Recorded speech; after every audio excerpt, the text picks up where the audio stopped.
S R cartoon.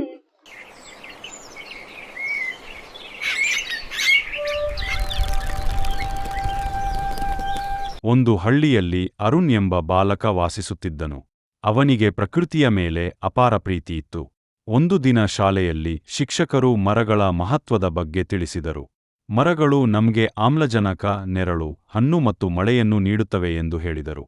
ಆ ಮಾತುಗಳು ಅರುಣನ ಮನಸ್ಸಿನಲ್ಲಿ ಆಳವಾಗ ಉಳಿದವು. ಮರುದಿನ ಅರುಣ್ ತನ್ನ ಮನೆಯ ಮುಂದೆ ಒಂದು ಸಸಿ ನೆಟ್ಟನು. ಪ್ರತಿದಿನ ಅದಕ್ಕೆ ನೀರು ಹಾಕಿ, ಗಿಡವನ್ನು ಪ್ರಾಣಿಗಳಿಂದ ರಕ್ಷಿಸಲು ಬೇಲಿ ಹಾಕಿದನು. ಅವನ ಸ್ನೇಹಿತರು ಅವನನ್ನು ನೋಡಿ ತಮ್ಮ ಮನೆಗಳ ಬಳಿಯೂ ಸಸಿಗಳನ್ನು ನೆಟ್ಟರು. ಕೆಲವೇ ತಿಂಗಳುಗಳಲ್ಲಿ ಊರು ಹಸಿರಿನಿಂದ ಕಂಗೊಳಿಸತೊಡಗಿತು. ಬೇಸಿಗೆಯಲ್ಲಿ ಮರಗಳ ನೆರಳಿನಲ್ಲಿ ಜನರು ವಿಶ್ರಾಂತಿ ಪಡೆಯುತ್ತಿದ್ದರು. ಪಕ್ಷಿಗಳು ಮರಗಳಲ್ಲಿ ಗೂಡು ಕಟ್ಟಿದವು. ಊರಿನ ವಾತಾವರಣವೂ ತಂಪಾಗಿತ್ತು.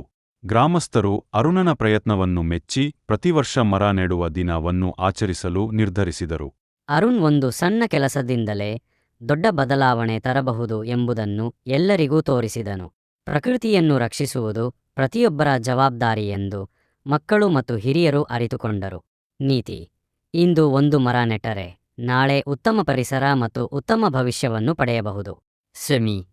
ವಿಡಿಯೋ ಇಷ್ಟ ಆಗಿದ್ರೆ ಲೈಕ್ ಮಾಡಿ, ತುಂಬ ಇಷ್ಟ ಆಗಿದ್ರೆ ಸಬ್ಸ್ಕ್ರೈಬ್ ಮಾಡಿ.